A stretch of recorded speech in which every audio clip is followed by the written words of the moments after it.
ঠিক আছে, তাহলে যেভাবেই দিক যাতে আপনি আনসার করতে পারেন। ঠিক আছে, এটা হচ্ছে মিক্সড অ্যাসিড বেস ডিসঅর্ডার।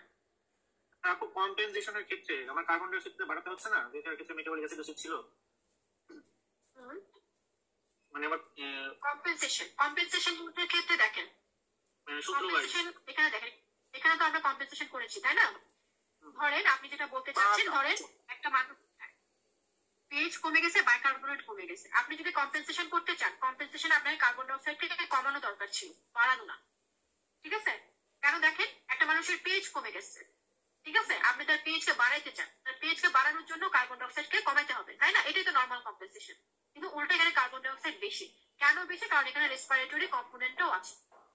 বুঝতে পেরেছেন? এখানে তাহলে কি কি আছে দেখেন, পিএইচ কম, বাইকার্বনেট কম, তার মানে এখানে মেটাবলিক অ্যাসিডোসিস, সাথে কি আছে দেখেন, রেসপিরেটরি অ্যাসিডোসিস আছে। হ্যাঁ, সেজন্য এটা মিক্সড অ্যাসিড বেস ডিসঅর্ডার বা মিক্সড অ্যাসিডোসিস।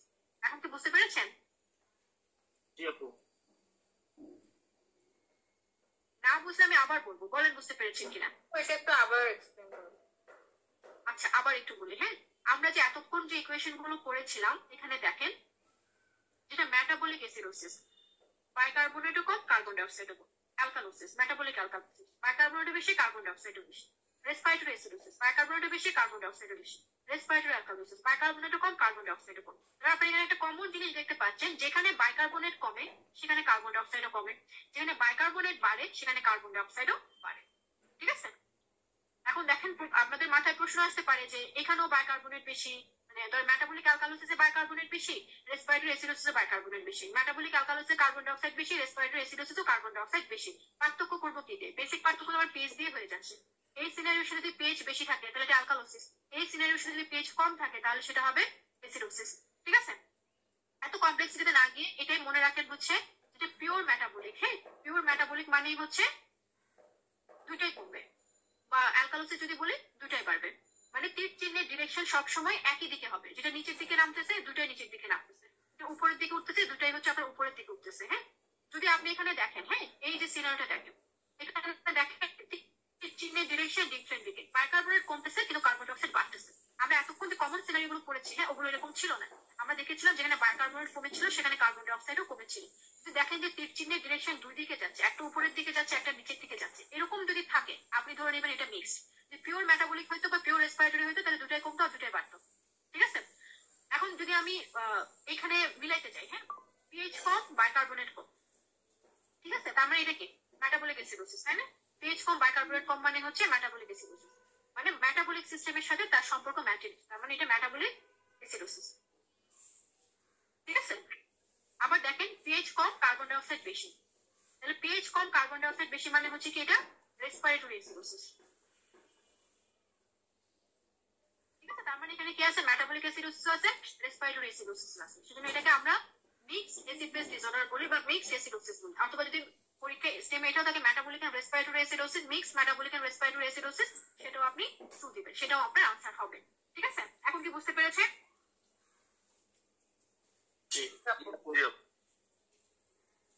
আচ্ছা, আমরা একটু শিটে ফেরত যাই, একটু কিছু কয়েকটা জিনিস দাগিয়ে দিব। মোটামুটি আমাদের পড়া শেষ, এখন জাস্ট কয়েকটা জিনিস দাগিয়ে দিব, এগুলো কিছু দেখার দরকার নেই।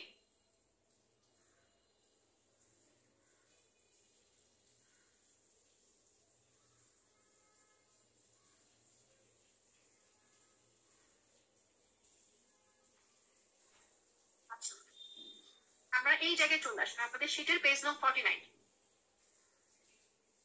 এখানে দেখেন ডোন্ট ফরগেট দিয়ে একটা বক্স দেওয়া আছে দেখেন। হ্যাঁ, আমাদের অ্যাসিড বেস ডিসঅর্ডারের ফার্স্ট লাইন ডিফারেন্স কে, সেকেন্ড লাইন ডিফারেন্স কে এবং স্ট্রংগেস্ট ডিফারেন্স কে, হ্যাঁ বা থার্ড লাইন কোনটা, হ্যাঁ ফার্স্ট লাইন হচ্ছে buffer, second line respiratory, third line হচ্ছে রেনাল সিস্টেম, এটা হচ্ছে মোস্ট পাওয়ারফুল। ঠিক আছে, এটা একটু দাগান। এরপর নিচে আরেকটা বক্স আছে দেখেন, একদম নিচের বক্সটা, হ্যাঁ কম্পার্টমেন্ট অনুযায়ী বাফার সিস্টেম, এটা আমরা শুরুতেই বলে দিয়েছিলাম। ঠিক আছে, কোন সিস্টেমের জন্য কোন বাফারটা ইম্পর্টেন্ট, হ্যাঁ যেমন ইউরিনের জন্য অ্যামোনিয়া বাফার ইম্পর্টেন্ট, এটা পরীক্ষায় আসছে। বডির মোস্ট ইম্পর্টেন্ট বাফার বাইকার্বনেট, এটা অলরেডি পরীক্ষায় আসছে। ঠিক আছে, সেলের ভেতরের জন্য হচ্ছে প্রোটিন, কারণ রাইবোজোম প্রোটিন সেলের ভেতরে তৈরি করে, আরবিসির জন্য হচ্ছে হিমোগ্লোবিন, আর ব্লাড বা প্লাজমার জন্য হচ্ছে বাইকার্বনেট, এক্সট্রাসেলুলার ফ্লুইডের জন্য হচ্ছে বাইকার্বনেট। ঠিক আছে, আমরা অলরেডি এগুলো পড়ে আসছি, এগুলো পরীক্ষায় আসে, এসপিএতে আসে, তো মনে রাখতে হবে। হ্যাঁ, খেয়াল করে দাগাইতে হবে। কিডনির ইম্পর্টেন্ট বাফার জানতে চাইছে না, বডির ইম্পর্টেন্ট বাফার জানতে চাইছে না, ওভারঅল জানতে চাইছে। ঠিক আছে, ওভারঅল বললে বাইকার্বনেট, আর কিডনির জন্য বললে অ্যামোনিয়া বাফার। এগুলো লাগবে না। এখন আসেন হচ্ছে রেগুলেশন অফ অ্যাসিড বেসের। এখানে হচ্ছে কিডনি কিভাবে হচ্ছে রেগুলেট করে, এটা আমি লিখিয়ে দিয়েছি, ওইটা জাস্ট খালি একটু দাগাইতে পারি। হ্যাঁ,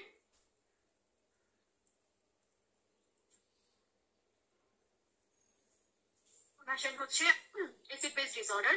আমাদের হচ্ছে ক্লাসিফিকেশন এগুলো আপনারা জানেন, মেটাবলিক, রেসপিরেটরি, অ্যাসিডোসিস, অ্যালকালোসিস। এখন আসেন হচ্ছে মেটাবলিক অ্যাসিডোসিসের প্রাইমারি ডিফেক্ট কি আমরা অলরেডি ডিসকাস করছি, রেসপিরেটরি প্রাইমারি ডিফেক্ট কি এগুলো আমরা অলরেডি ডিসকাস করে ফেলেছি। হ্যাঁ, ওই একটা পেজ যদি মনে রাখতে পারেন এগুলো আর কিছুই লাগবে না। ঠিক আছে, এগুলো আর লাগবে না। আর নর্মাল রেঞ্জ গুলো এখানেও হচ্ছে লেখা আছে, বেস 7.4, কার্বন ডাইঅক্সাইড 45, বাইকার্বনেট 24। হ্যাঁ, বেস এক্সেস মানে হচ্ছে 2 +2 যদি হয় পজিটিভ বেস এক্সেস, -2 যদি হয় negative base excess. Anion gap normal হচ্ছে 8 থেকে 16। অনেক সময় পরীক্ষায় ক্যালকুলেট করতে হবে high anion gap metabolic acidosis, alkalosis একটু পরে দাগিয়ে দিব। ওই সময় হচ্ছে আমাদের এই অ্যানায়ন গ্যাপ অনেক সময় ক্যালকুলেট করে বের করতে হবে। তো এই অ্যানায়ন গ্যাপটা মেজার করতে জানতে হবে। খুবই ইজি। ইলেকট্রোলাইটে যে 4টা কম্পোনেন্ট দেওয়া থাকে, সোডিয়াম, পটাশিয়াম, ক্লোরাইড, বাইকার্বনেট, এর মধ্যে পজিটিভ গুলোকে যোগ করবেন, নেগেটিভ গুলোকে যোগ করবেন। যোগ করে পজিটিভ গুলো যে যোগফল সেটার থেকে নেগেটিভ গুলো যে যোগফল সেটাকে মাইনাস করবেন। যেটা থাকবে সেটাই হচ্ছে অ্যানায়ন গ্যাপ। ঠিক আছে, কত পেজে বক্সটা কত পেজে ছিল? এই বক্সটা ছিল 53 পেজের। এর পরেরটা হচ্ছে আপনাদের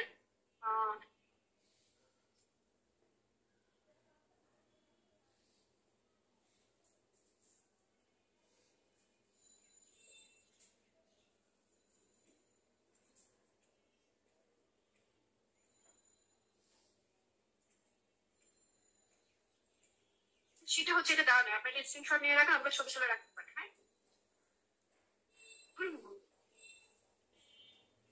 সেটা ডেভিডসন যখন করবো তখন আগে দিব, ডেভিডসনে আছে। ঠিক আছে, অথবা ছবি তুলে রাখতে পারি। কমন এসিড বেস প্যারামিটার, এটা আপনাদের সেটা নাই, এটা একটু ছবি তুলে রাখেন বা লিখে রাখেন, এটা পরীক্ষায় আসে। এসিড বেস প্যারামিটার গুলো কি কি? H, bicarbonate, carbon dioxide, anion gap, এটা শুধুমাত্র হচ্ছে মেটাবলিক অ্যাসিডোসিসের ক্ষেত্রে না, আর কোনোটার ক্ষেত্রে লাগে। আর হচ্ছে বেস এক্সেস। ঠিক আছে, এরপর হচ্ছে base excess, positive base excess কোথায় পাই, নেগেটিভ বেস এক্সেস কোথায় পাই, এগুলো আমরা অলরেডি ডিসকাস করেছি। হ্যাঁ,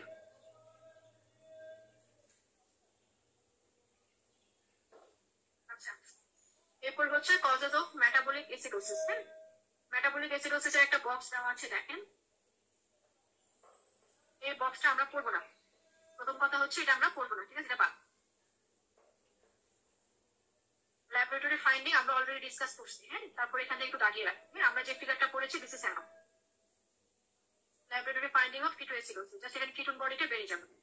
ঠিক আছে, মেটাবলিক অ্যালকালোসিস। হ্যাঁ, মেটাবলিক অ্যালকালোসিসের ক্ষেত্রে কমন এই যে ক্লিনিক্যাল কন্ডিশন গুলো, এই জিনিসগুলো একটু হচ্ছে রিডিং করবেন। এগুলো পরীক্ষা আসে, বিশেষ করে যে অ্যাক্সেস মিনারেল কন্টিভেট অ্যাক্টিভিটি, ভমিটিং, এগুলো পরীক্ষা আসে। এই ল্যাব প্যারামিটার এগুলো আমরা অলরেডি পড়ছি, এখান থেকে একটু দাগান। এখন আমরা পড়বো হচ্ছে প্যারাডক্সিক্যাল অ্যাসিডুরিয়া। হ্যাঁ, আমরা বলেছিলাম সব জায়গায় আপনারা কি পেজ খুঁজে পাচ্ছেন না? আপনি একটু পেজগুলো বলে দিলে ভালো হয়। 58, 58 নাম্বার পেজে যান।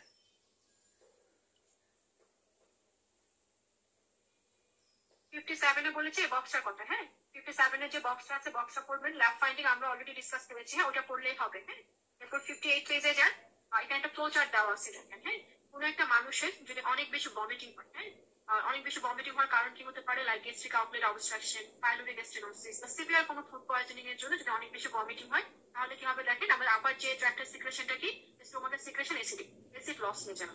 অ্যাসিড যদি লস হয়ে যায় আমাদের বডিতে কি তৈরি হবে, অ্যালকালোসিস তৈরি হবে, তাই না? আবার আমরা জানি কি অ্যালকালোসিস হলে পটাশিয়াম কিরকম হয়, সেলের ভিতরে ঢুকে যায়, আমাদের কি তৈরি হবে, হাইপোক্যালেমিয়া।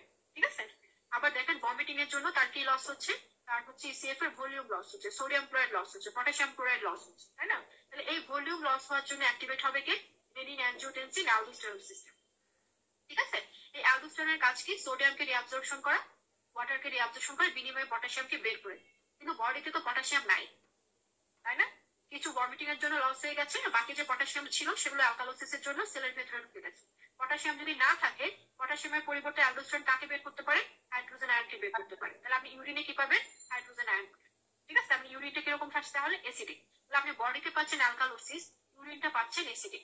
এটাকে আমরা বলি প্যারাডক্সিক্যাল অ্যাসিডুরিয়া। তাহলে একটা পেশেন্ট রিগুলাস ভমিটিং এর হিস্ট্রি দিয়ে যদি আপনাকে মেটাবলিক অ্যালকালোসিসের সিনারিও দেয়, শুধুমাত্র এই জায়গায় আপনি অ্যালকালোসিসের ক্ষেত্রে অ্যাসিডিক ইউরিন পাবেন।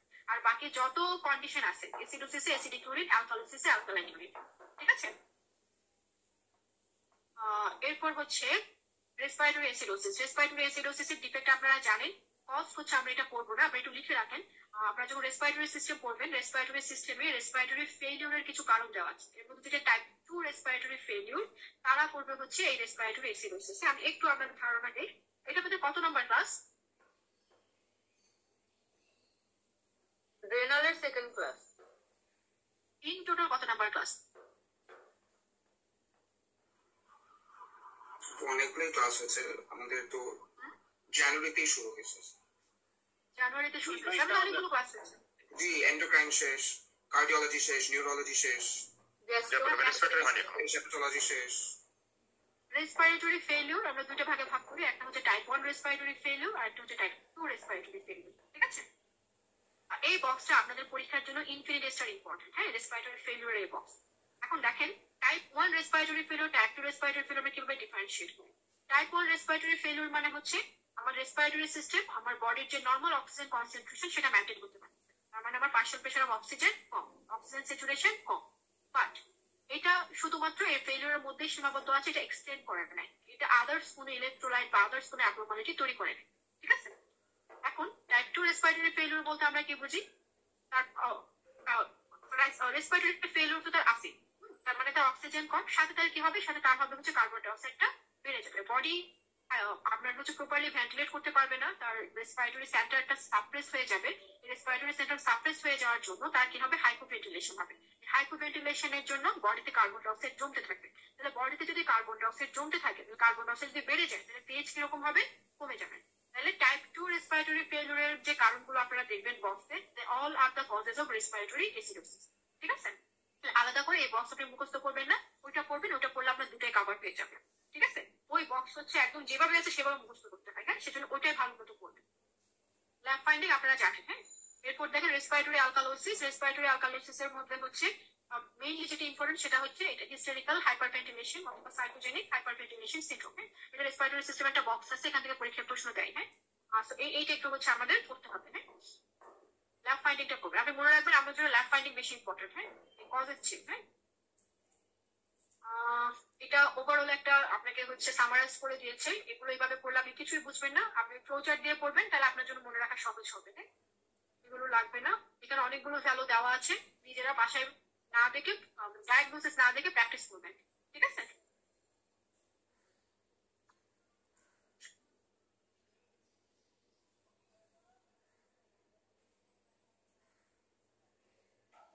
এরপর হচ্ছে আপনারা চলে আসেন হচ্ছে 63 নং পেজে। দেখেন 63 নং পেজের মধ্যে ডোন্ট ফরগেট দিয়ে হচ্ছে দুটো বক্স দেওয়া আছে। হ্যাঁ, এই দুটো বক্স একটু দাগান। হ্যাঁ, effect of acidosis, effect of alkalosis, সেটা হচ্ছে ইম্পর্টেন্ট হচ্ছে কমন অ্যাসিড বেস প্যারামিটার গুলো আপনারা অলরেডি জানেন, তারপরে দাগান। তারপর 64 নং পেজে দেখেন বেজ এক্সিস।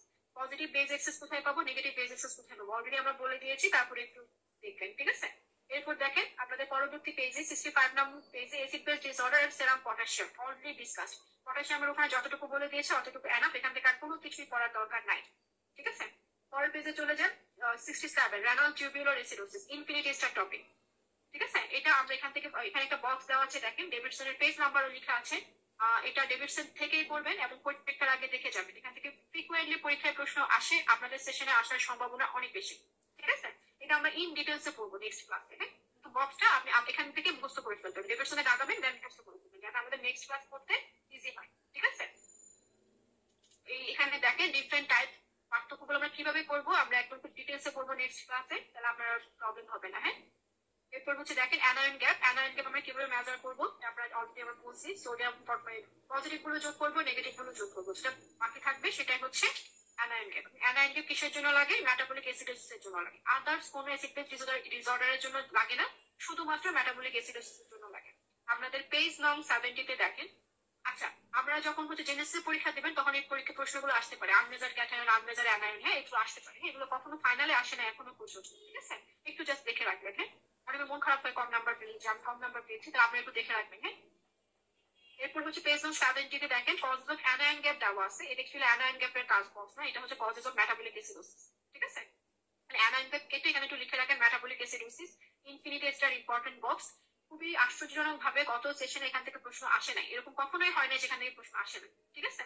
তো আপনাদের আবার আসতে পারে, ঠিক আছে? নর্মাল অ্যানায়ন গ্যাপ যেটা দেখেন সেটা লিখে আছে হাইপারক্লোরেমিক মেটাবলিক অ্যাসিডোসিস, ঠিক আছে? আচ্ছা ইনক্রিজড অ্যানায়ন গ্যাপ সেটা হচ্ছে নর্মোক্লোরেমিক মেটাবলিক অ্যাসিডোসিস। আপনাকে হচ্ছে মেটাবলিক অ্যাসিডোসিসের নর্মাল অ্যানায়ন গ্যাপ এভাবে জানতে চাইতে পারে, অথবা হাইপোক্লোরেমিক মেটাবলিক অ্যাসিডোসিসের কারণগুলো কি কি এভাবেও পরীক্ষায় জানতে চাইতে পারে, ঠিক আছে? অনেক সময় ধরেন আপনাকে সেকেন্ডারি ডায়াগনোসিস করতে হচ্ছে, হ্যাঁ, আমরা ডায়াগনোসিসের জন্য আপনার অ্যানায়ন গ্যাপ ক্যালকুলেট করে বের করতে দিতে পারি, ঠিক আছে? সেজন্য বললাম যে ক্যালকুলেশন গুলো জেনে রাখবেন, হ্যাঁ। আর এখানে নর্মাল অ্যানায়ন গ্যাপের মধ্যে দেখেন অনেকগুলো কারণ দেওয়া আছে। 1 নাম্বার হচ্ছে যে therapeutic infusion, 2 number diarrhoea, 3 number small bowel fistula, 4 number urinary diversion procedure, 5 number renal tubular acidosis, 6 নাম্বারে লিখেন এডিসন্স ডিজিজ, ঠিক আছে? 6 নাম্বারে লিখেন এডিসন্স ডিজিজ। আরেকবার একটু বলেন, এটা শুনতে পারিনি। এটা হচ্ছে 1 নাম্বার, ডায়রিয়াটা হচ্ছে 2 number, small bowel fistula 3 number, diversion procedure 4 number, renal tubular acidosis 5 number, 6 number হচ্ছে এডিসন্স ডিজিজ। একটা একটু এক্সট্রা লিখতে হবে, হ্যাঁ।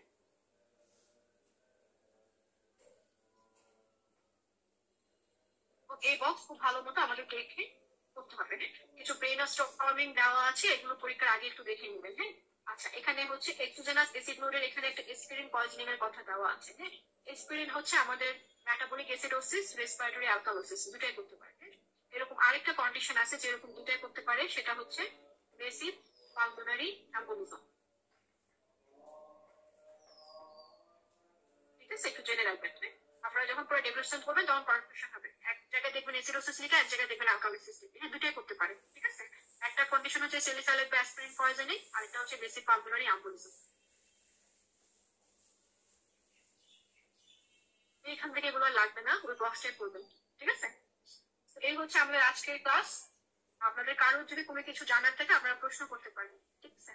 আমি একটু সামারাইজ করে যদি দেই, আপনাদের এখানে আমরা আজকে যা যা পড়ালাম, বডি ফ্লুইডের যে শুরুর দিকে যেটা আছে, যে ইসিএফ আইসিএফ এর পার্থক্য, কিছু বেসিক জিনিস বুঝে, এডিএইচ কিভাবে কাজ করে, রেনিন কিভাবে কাজ করে, অ্যালডোস্টেরন কিভাবে কাজ করে, এই জিনিসগুলো বুঝাটা খুব ইম্পর্টেন্ট, ঠিক আছে?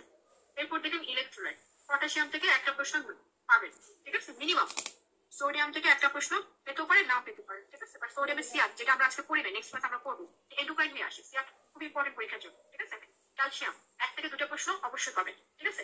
পটাশিয়াম, ম্যাগনেসিয়াম, ফসফেট, ম্যাগনেসিয়াম এখান থেকে প্লাস মাইনাস, হ্যাঁ, অল্টারনেট সেশন করে আসে, হ্যাঁ। হাইপোম্যাগনেসিয়াম, হাইপারম্যাগনেসিয়াম সবগুলো প্রিভিয়াস ইয়ার আসছে, বাট প্রতি সেশনে আসে না, আসতে পারে নাও আসতে পারে, ঠিক আছে? এরপর আমরা লাস্টে পড়লাম কি acid base disorder. Acid base disorder থেকে 2টা মিনিমাম কোয়েশ্চেন আপনি এখান থেকে পাবেন, হ্যাঁ। এবং কোয়েশ্চেনগুলো খুবই ট্রিকি হবে, হ্যাঁ। আমাদের রেনাল মানে আমাদের যে কয়েকটা সিস্টেম থেকে ট্রিকি কোয়েশ্চেন হয়, এর মধ্যে 1 নাম্বার আছে হচ্ছে এটা, হ্যাঁ। আমরা কালকে যখন ডেভিডসনটা পড়বো নেক্সট ক্লাসে, তখন হচ্ছে আরেকটু ক্লিয়ার হয়ে যাবে, হ্যাঁ। রেনাল ফিজিওলজি আমি খুবই শিখছিলাম ওই টাইমটাতে, আপনাদের যখন ক্লাস হচ্ছিল আমি একদম ইয়ে করতে পারি নাই। রেনাল ফিজিওলজি থেকে আপনারা হচ্ছে হরমোনের যে ফাংশন গুলো, হ্যাঁ, খুব ভালো মতো বুঝবেন, হ্যাঁ। বিশেষ করে রেনিন, একটা যদি ফিজিওলজি প্রশ্ন আসে সেটা রেনিন থেকে আসবে, হ্যাঁ। রেনিন কখন বাড়ে কখন কমে, রেনিনের রেগুলেশন, অ্যাডজুটেন্সি কিভাবে সে বের করতেছে, কিভাবে সে কাজ করতেছে, এই জিনিসগুলো খুব ভালো মতো বলবো, হ্যাঁ। এসিডিফিকেশন গুলো, যে প্রক্সিমাল এসিডিফিকেশন কিভাবে হচ্ছে, ডিসটাল এসিডিফিকেশন কিভাবে হচ্ছে, কোন ডায়াবেটিক্স কোন জায়গায় কাজ করতেছে, কিভাবে কাজ করতেছে, হ্যাঁ। এই জিনিসগুলো পরীক্ষার জন্য খুবই ইম্পর্টেন্ট, হ্যাঁ। অ্যাট লিস্ট এই জিনিসগুলো কনসেপশন ক্লিয়ার করে পরীক্ষা হলে যাবে, হ্যাঁ। এই তো ওভারঅল আজকের ক্লাস। আপনাদের যদি কোনো প্রশ্ন থাকে তাহলে আপনারা প্রশ্ন করতে পারেন। ও লাস্টে যে 6 নম্বর পয়েন্ট পর্যন্ত একটা কিছু বললেন, 1 2 3 4 5 6 এই পয়েন্টগুলো আরেকবার একটু দেখান।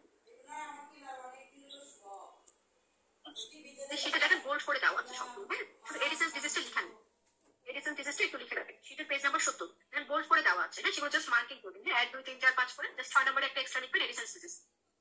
ওইটা কি আপু গ্যাস্ট্রোইন্টেস্টাইনাল বাইকার্বনেট লসের মধ্যে পড়বে? না না না, আলাদা।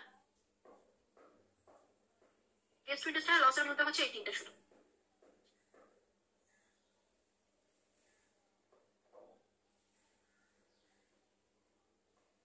আপনাদের এখানে সিনোনিম গুলো মনে রাখবেন, যে নর্মাল অ্যানায়ন মানে হাইপারক্লোরেমিক, ইনফ্লুয়েন্স অ্যানায়ন মানে নর্মোক্লোরেমিক, এগুলো মনে রাখবেন, হ্যাঁ। আমার নিজের পরীক্ষার সময় এরকম আসছিল, নর্মোক্লোরেমিক বা হাইপারক্লোরেমিক কোন একটা আসছিল, কিন্তু আমার তখন এটা জানা ছিল না কোনটা নর্মোক্লোরেমিক কোনটা হাইপারক্লোরেমিক। আমি বুঝতেছিলাম যে কোনো এক সাইড হবে, আমি ওভার কনফিডেন্সে আমি হচ্ছে যে কোনো একটাকে ধরে দাঁড়ায় আসছি। পরে আমি যখন বাসায় এসে টুকুর টুকুর করে বের করলাম, তখন দেখি হচ্ছে আমি উল্টে দাঁড়াইছি, ট্রুগুলোকে ফলস দাঁড়াইছি, ফলসগুলোকে ট্রু দাঁড়িয়েছি, হ্যাঁ। সেজন্য সিনোনিম গুলো মনে রাখবেন। এবং আরেকটা ইম্পর্টেন্ট, পরীক্ষা হলে এরকম কিছু করা যাবে না, আমার হয়তো কপাল ভালো ছিল যে আমি হয়তো পার পেয়ে গেছি, হ্যাঁ। পরীক্ষা হলে যে এরকম কনফিউশন হয়, আইদার অল ট্রু দাঁড়িয়ে আসবেন অর অল ফলস দাঁড়িয়ে আসবেন, ঠিক আছে? এরকম আন্দাজে, মানে ধরেন আমি জানি যে কোনো এক সাইড ট্রু হবে, কোনটা আপনি শিওর না, এরকম যদি হয় তাহলে আমার মতো এরকম করবে না, করলে কি হবে? এরকমই হবে যে আমি ট্রু গুলো তো পড়াতে গেছি, ফলস গুলোতে ট্রু লাগছে, এরকম হবে। হ্যাঁ, সিনোনিম গুলো ইম্পর্টেন্ট। হ্যাঁ,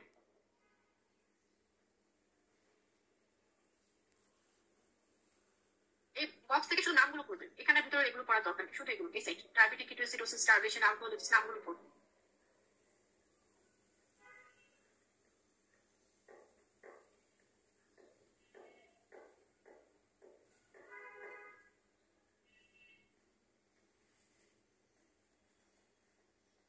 প্রশ্ন থাকলে আমরা নেক্সট ক্লাসে ডিসকাস করবো। ক্লাস শেষ করছি। আসসালামু আলাইকুম।